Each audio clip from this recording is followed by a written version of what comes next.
Welcome. This is a video that's going to help you slide by slide through all of this week's assigned TDA.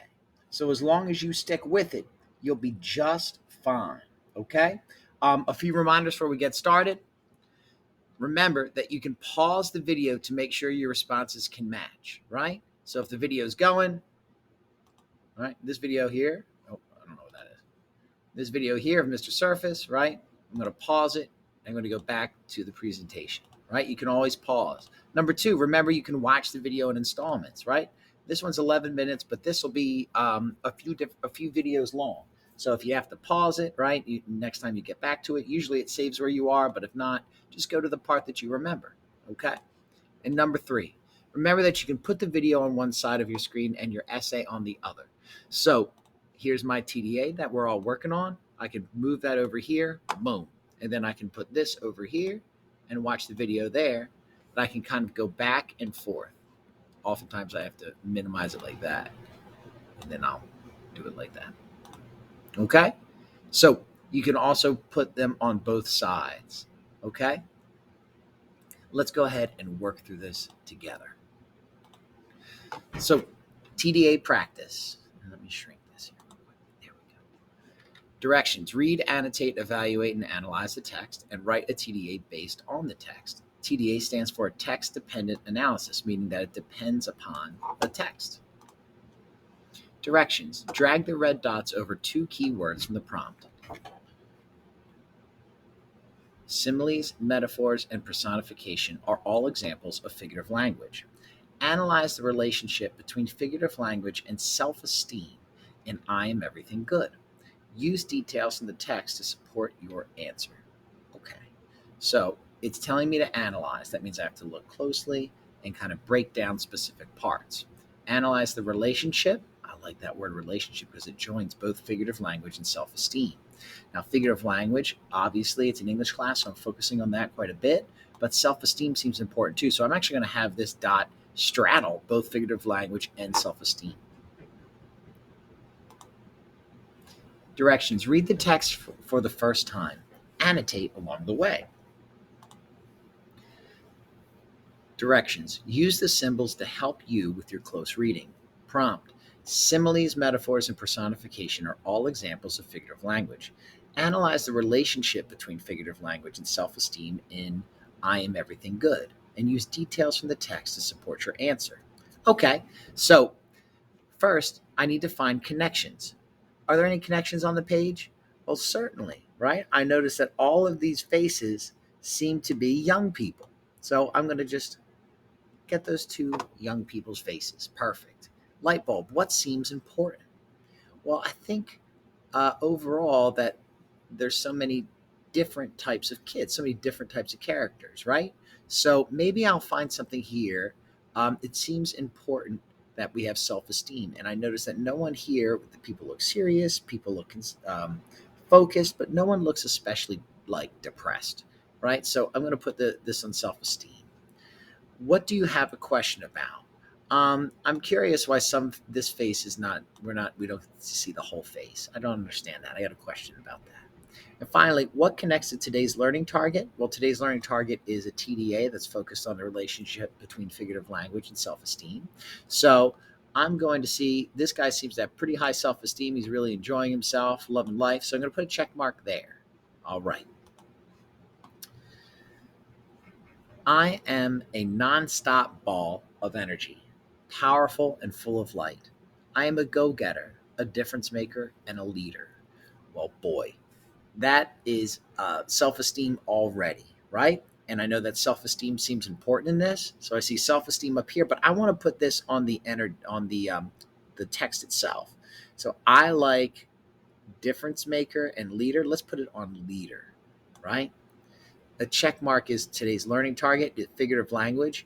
I am a nonstop ball of energy. Well, obviously, he's a human being, right?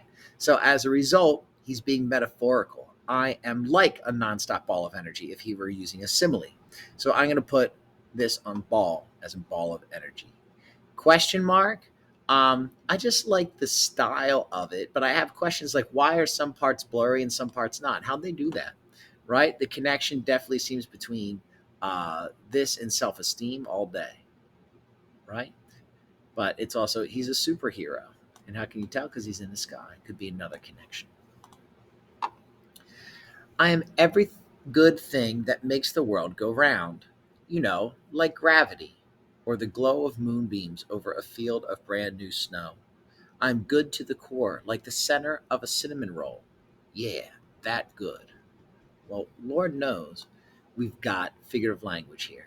And what's that figurative language? Well, we could say it's a simile, right? We could also say it's I'm every good thing, a metaphor. I think the simile would be easier to write about here. All right. Questions? I definitely like this notion of the things that make the world go round, but I'm not quite sure I understand it precisely. Like, I know gravity probably has something to do with it, but beyond that, uh, this guy got questions. Connections? Looks like they're building a snowman.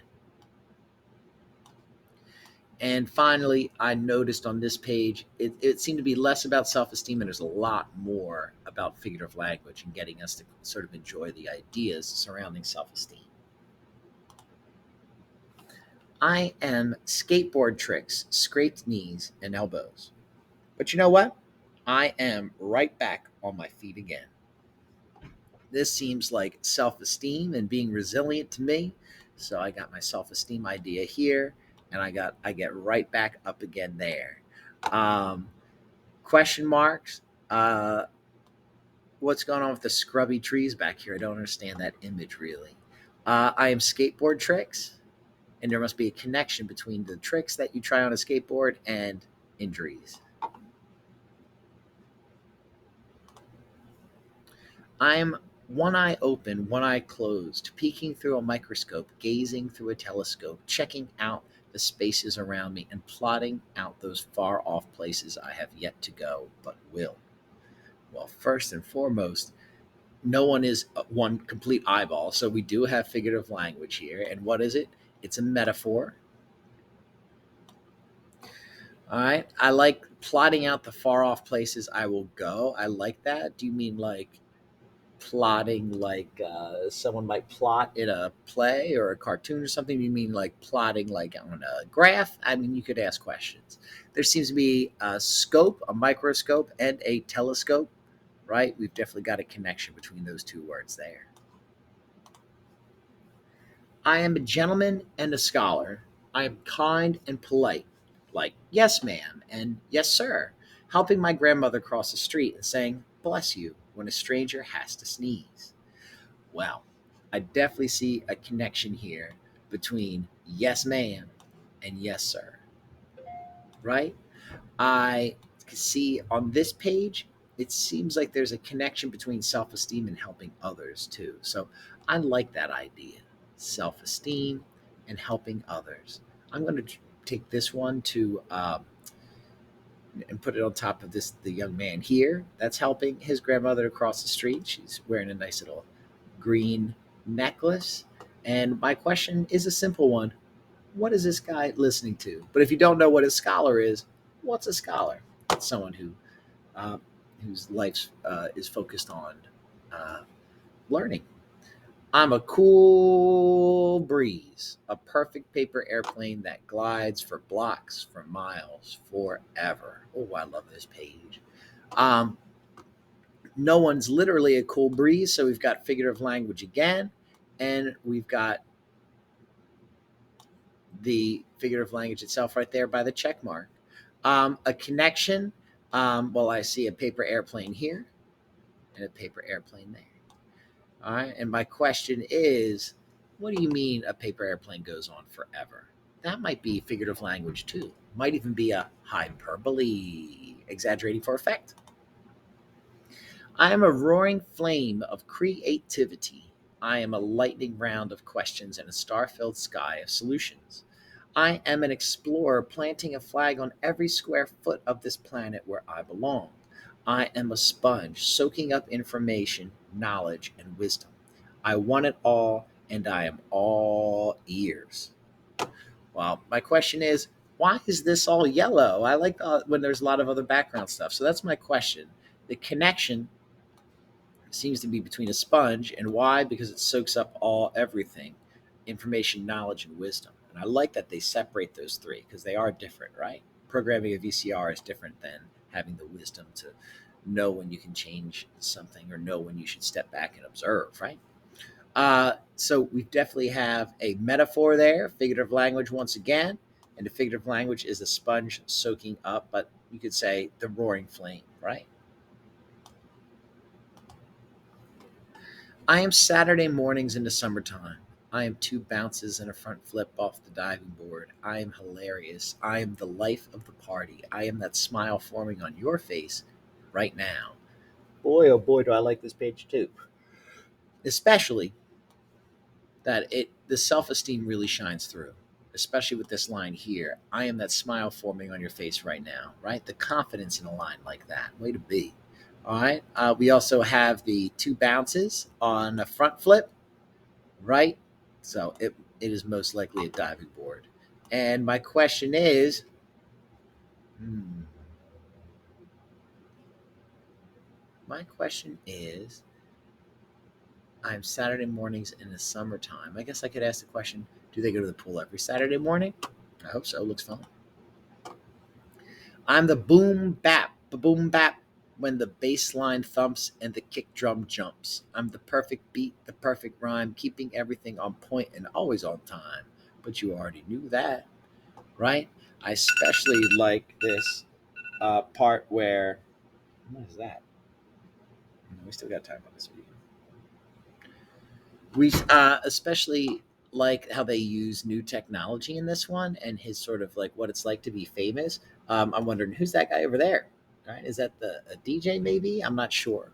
Um, so the self esteem here seems to be in full flower, especially with keeping everything on point, right? But I think also the images tell us about self esteem too, right? Being loving to have your picture taken. That's what's up. I am a grand slam, bases fully loaded. I'm a nasty two handed dunk holding on to the rim, just to remind you that I'm still the man. Believe that. I'm the undisputed champion. I am a highlight reel of magnificence. I am the celebration, the applause, and the standing ovation. I am victory. Right? What do we got going on here? A ton of figurative language. It's all over the place. Right? For instance, I am victory. Love it. My question is, what's he better at? Basketball or baseball? To me, it seems baseball. He's the undisputed champion. Why? Because this dude can't stop finding victories. Let's go. I am a brother, a son, a nephew, a favorite cousin, a grandson. I am a friend. I am real. I am tight hugs, a hand to hold, a shoulder to cry on if you have to. I hope you never have to. I am here. Well, I understand that. I hope I never have to, but why go out to say it? Is my question, maybe. Uh, we definitely have figurative language here, but I think self esteem shines forth a little more. Why? Because there's a lot of literal stuff. He is literally a brother, nephew, favorite cousin, most likely, and grandson, right? It's likely he's a literal friend. It's likely he's real, right? It's less likely that he's tight hugs, but you can see that there's a relationship between a loving relationships at home and self esteem elsewhere, right? There's a connection between family and uh, being present and grounded. Although I'm something like a superhero, every now and then I am afraid. I'm not what they might call me, and I will not answer to any name that is not my own. I am what I say I am. I like this imagery on this page. I'm not sure exactly what it means. It looks like other people are trying to get him down, but he should not, of course, absorb other people's negativity. There's certainly figurative language. What is it? I'm like a superhero. We're talking similes here, right? A connection between being a hero and knowing that heroes, even sometimes, are afraid. I am the sound that sound in the forest when the mighty tree falls. I am waves crashing gently on the shore. I am a force of nature, a miracle, a blessing. So we have a connection here between nature, right? I have a question. Where are the adults? Are you wandering around in the woods by yourself? In which case, I'm a little worried. You'll be all right. I'm going to analyze the relationship between figurative language here. And I'm going to find figurative language. I'm that sound in the forest. He's not literally that sound in the forest, right? He's just showing that he contains multitudes and mystery. I am brave. I am hope. I am my ancestors' wildest dream. I am worthy of success, of respect, of safety, of kindness, and of happiness. Right? And I see a connection here between his ancestors and him, wearing a similar uh, outfit as Barack Obama right there, or Thurgood Marshall, right? Uh, Here, I think self esteem kind of sings out a little bit. Um, my question is, I am worthy of success. Are there individuals who wouldn't be worthy of success? I wonder, right? Of course not. Everyone is worthy of success, right? And self esteem, I think the visuals tend to sing out a little bit more too, right? How he has certainly gone through trials and tribulations, but he's landed here. So I'm going to put that check mark there as well for self esteem. And without a shadow of a doubt, I am worthy to be loved. I am worthy to be loved. Well, I notice they repeat, right? My question is why? Why the repetition? It seems like self esteem involves self love. And there we are. That's the entire first third of the uh, TDA, right? It took us no small amount of time, but we did it. Okay. Oh, it took us about 16, almost 17 minutes. All right. Part two's coming up.